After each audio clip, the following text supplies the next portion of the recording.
Nunca se falou tanto em ética. Aliás, essa é uma palavra muito usada atualmente, mas pouco compreendida. Será que ela está presente em todas as manifestações da sociedade? De onde vem a ética? Quando somos éticos, somos bons? Os valores de ontem parece que hoje eles já não valem tanto. E diante desse contexto de instabilidade, como sabermos quando estamos certos ou errados? Para responder todas essas perguntas, antes é fundamental a resposta a uma questão crucial. O que é a ética? Para discutir esse assunto, nós convidamos o psicólogo Clever Munhoz aqui do meu lado. Clever, muito obrigada por ter vindo. Eu que agradeço. Normalmente eu ouço as pessoas dizerem que determinada pessoa foi antiética e elas dizem isso exatamente quando aquela pessoa se comportou de forma diferente daquilo que elas queriam ou diferente daquilo que elas acreditam como sendo o correto. Então, exatamente o que é a ética? A ética, na verdade, a gente pode identificá-la historicamente na Grécia Antiga com Sócrates. Ele foi a primeira pessoa, um filósofo, que começou a olhar para os conceitos morais, né, para a aplicação, como as pessoas agiam de acordo com os valores pessoais e começou a questionar esses valores, tentando identificar se esses valores eram os mais adequados para a manutenção de uma boa relação social, né, e que promovessem o bem comum. Ele passou a questionar alguns valores com base principalmente na razão, né? Ele deixou de lado um pouco o movimento puramente de absorção desses costumes, desses valores através do repasse histórico, né? Do hábito, dos costumes, das tradições, para tentar, com um olhar mais crítico e reflexivo sobre esses valores, né? A busca desse movimento, basicamente, é justamente identificar o bem ou o mal. Só que não é exatamente o bem e o mal como valores absolutos, né? Porque, de fato, se a gente parar para analisar, eles não são valores absolutos. Então, a proposta inicial era justamente tentar identificar em que ponto aquela atitude pessoal, prática, baseada em valores pessoais, ou seja, morais, levava ao bem comum, né? Essa é a tendência da visão ética, buscar sempre o bem comum. Então, ela tem um olhar um pouco mais amplificado sobre as questões morais. Então, é muito importante a gente fazer essa distinção. Por quê? O conhecimento humano, inclusive, mostra que as noções de certo e errado são muito relativas, podem ser muito relativas, né? O que é bom para mim pode ser muito ruim para você. O que é bom para a humanidade em determinado momento histórico pode trazer uma série de inadequações, pode ser um comportamento não adaptado para determinada, para um outro período da história. Então, antes de mais nada, a gente tem que perder um pouquinho esse entendimento de que há um bem puro e um mal puro. A bondade pura e a maldade pura. Acho que isso é fundamental para a gente poder entender como é que funciona a perspectiva ética das situações. Então, às vezes, as pessoas confundem um pouquinho isso daí, né? Olham basicamente para o produto mais superficial. Então, falando em bondade e justiça, a ética não tem nada a ver nem com bondade, nem com ser bom e nem com ser justo? Eu diria que ela não tem tanta essa preocupação. A preocupação maior da ética enquanto filosofia, né, enquanto ciência filosófica, é identificar em que ponto determinados comportamentos trazem o bem comum, né? Objetivam o bem público e, às vezes, isso vem em prejuízo individual, né? Por exemplo, se ela busca o bem público, por exemplo, Como a gente ouve com frequência dizer que existe um código de ética entre facções criminosas. Sim. Se ela olha para esse bem maior, como é que a gente explica esse código de ética dentro dessas facções, dentro de um sistema que a gente acredita ser danoso para a sociedade? Uhum. É importante a gente também ter claro que mesmo os membros dessas facções criminosas, né, eles possuem valores morais, né? Eles possuem valores que os possibilitam a identificar o que é bom, o que é ruim, o que é certo e o que é errado. E o que é bom e o que é ruim é meio subjetivo também. Pois é. Apesar de nós considerarmos que eles fazem o mal, né? E por isso é importante a gente desconstruir esse conceito de mal absoluto, né? Eles também sabem o que é certo e o que é errado. Um mafioso, por exemplo, faz muito bem para os filhos dele, para a família dele. Então, nesse sentido, ele está fazendo o bem, né? Mas a gente entende que ele faz o bem fazendo o mal de outro lado também.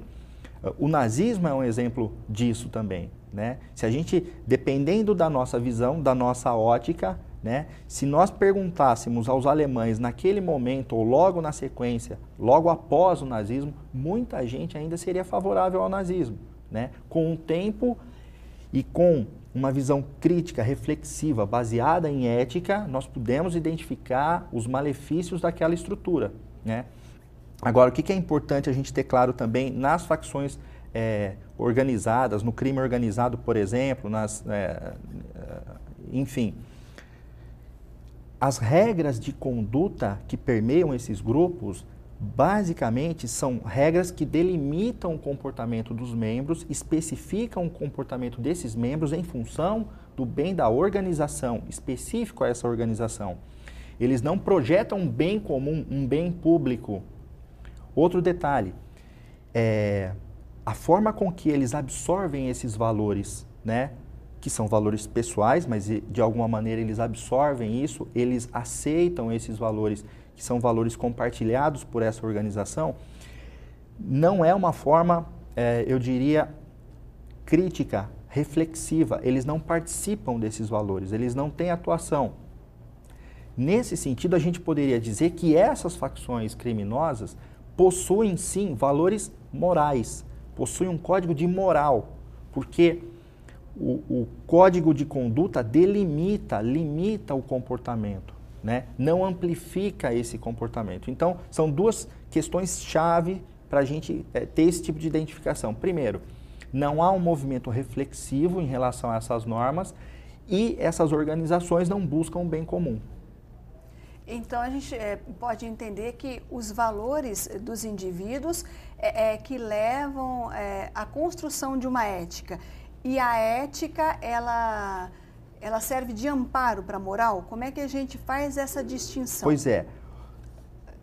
Dentro desse exemplo das organizações criminosas, fica mais fácil a gente entender. Eles possuem valores, mas esses valores são limitados ao grupo. E as regras que eles estabelecem limitam o comportamento. Ou seja, se você fugir àquela regra, você vai ser penalizado, ok? E aquela regra específica para o benefício exclusivamente daquela organização. Então, nesse caso, a gente pode dizer que há não um código de ética entre os criminosos, mas um código de moral que limita a conduta, determina a prática individual. Na verdade, a moral é justamente isso, quer dizer, quais são os meus valores, né? Os valores que eu aceito como legítimos, né? A minha forma de enxergar o que é bem e o que é mal, o que é certo, o que é errado, e se a minha ação é coerente com esses valores. A ética vai além, a ética busca algo além dessas tradições, dos costumes ou das práticas morais. Ela quer entender se ao final esse comportamento de fato traz o bem comum, é ajustado socialmente a ponto de trazer um benefício maior. Essa é a grande diferença. A ética, ela pressupõe o bem comum, o bem coletivo. Essencialmente, o capitalismo, ele depende da competitividade, né? A competitividade é inerente ao capitalismo. Então, dentro desse contexto, no capitalismo, só os mais fortes sobrevivem. não é? É uma competição acirrada. Quem tem mais, pode mais. O capitalismo em si, ele já não seria antiético, porque ele propriamente já exclui. Quem não é tão forte não sobrevive, ou pelo menos não sobrevive tão bem. Uhum. A análise de um sistema, tomar tentar seccionar o capitalismo para fazer uma avaliação é bastante complicado. Ele não fere a ética do bem comum, que quer, que olha, que busca o bem? Isso é uma grande questão, porque dependendo do olhar que nós tivermos, de fato o capitalismo fere em vários sentidos ele fere uma ética, né? Vale lembrar os negros africanos, que todo mundo esquece, ninguém se lembra de que passam fome, de que são assolados por contaminações, AIDS, enfim. Agora, é graças ao capitalismo também que a gente consegue desenvolver uma enorme estrutura tecnológica, um enorme conhecimento científico e que traz uma série de benefícios comuns, né? Então, é muito complicado, de fato a discussão se alongaria demais, porque são várias situações que nós teremos que pontuar para tentar chegar próximo, né, a determinar se o capitalismo de fato é ruim ou não. Eu diria que a tendência é nós entrarmos em certa contradição, porque, por isso que eu digo, é difícil você dizer exatamente se ele é ético ou não. Ele possui diretrizes éticas e não éticas, e antiéticas. Mas que ele fere o bem comum, ele fere. Ele fere ao mesmo tempo que ele também colabora com o bem comum, né? É importante a gente ter isso claro, quer dizer, graças a essa estrutura, né, nós conseguimos também atender muito ao bem comum também, promover o bem público também, né? Então é muito difícil taxativamente nós determinarmos o capitalismo é mau ou não. Não é tão simples assim. Não é tão simples assim, infelizmente. Seria muito bom, mas não é uma análise tão simples assim. Desde os tempos mais remotos, civilizações mais antigas, como você disse, até mesmo no nazismo, existia uma ética. E hoje, por exemplo, nós não temos essas guerras, né? Pelo menos não com esse poder de destruição. Uhum. Mas eu digo o seguinte, essa mesma tecnologia do capitalismo, ela permite que a gente interfira na natureza, a gente pode agir sobre a natureza, até modificar o meio em que nós vivemos, e às vezes a gente modifica de forma radical e que traz prejuízos para muita gente. Uhum. Então, nessa nossa atuação sobre o meio, também não há algo de antiético? É que a construção ética, buscar a ética, ela não é a ética em si não é um produto acabado, né? Ela exige muito empenho, um movimento muito intenso. E às vezes você acerta e às vezes você erra. Muitas conclusões científicas, né, e que a gente considerava como verdades passadas, hoje a gente vê que não procedem. Então, a humanidade também leva tempo para entender quais são as consequências dos nossos comportamentos. Por isso que é difícil, taxativamente, você determinar estamos fazendo o bem ou estamos fazendo o mal. Às vezes, nós achamos que estamos fazendo o bem, né? Enquanto lá na frente nós vamos perceber que nós até fizemos o bem, mas tivemos um contraponto muito ruim, né, de outro lado. Entendi. O Câmara Entrevista vai fazer uma pausa para um intervalo rápido. Daqui a pouquinho a gente volta e continua esse papo interessante a respeito da ética. Até daqui a pouco.